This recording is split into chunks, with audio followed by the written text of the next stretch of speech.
So a lot of my best life stories happened when I was younger. Here's one of them. Alright, so I was about 7 or 8, living in this small estate with just a few houses. I spent my days playing out on the streets with my brother and his friend Callum. Now this one day, we went exploring a little bit further than usual and found this big box. I realise now that it's just a skip for dumping stuff, but at the time we had to investigate it. See, to us it looked like a castle. It was in the middle of this big load of water, which was about 10 metres long. Now, lucky for us, there were stepping stones leading all the way to the skip, so we'd be able to hop from rock to rock and hopefully get a look inside this mystical box. Being the oldest, my brother was the one to lead the pack, followed closely by Callum.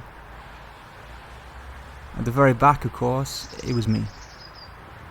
Anyway, I'm jumping from rock to rock, some more wobbly than others, until I jump on the 5th or 6th one. Now, it doesn't make a rock sound when I land. It sounds almost like wood. The other two were a few stones ahead, and my curious little head made me reach down and grab the obscure stepping stone.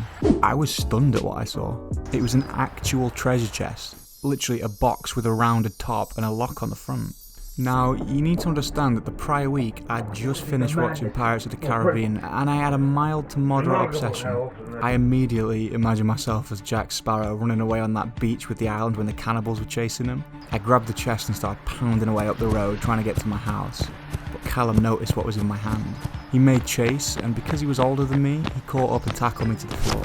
By the time I stood up, he already had the treasure chest in his hand and was making his way to his own house, which was a lot closer than mine. Me and my brother chased him to his house, but for certain reasons his parents would never let us inside. So we stood by his kitchen window and just listened. Listened to his story that he alone had found this box and that he needed his dad's help to get the lock off. His dad sounded well excited. Oh great, I thought. I'm never going to get that treasure. But to my surprise, his dad placed the box on the window while he went to get some tools or something. Me and my brother shared the same look. I grabbed that box off that windowsill and we ran straight home with it. Now the next day, our parents took us to our grandparents' house because my granddad had the tools needed to break off this lock. We stood inside waiting for him to come out of the garage with the box open, ready to see my absolute fortune. A few minutes later, he walks in, ready to show us the box. Inside, there were literally 2 fishing hooks. Fishing hooks. That's it.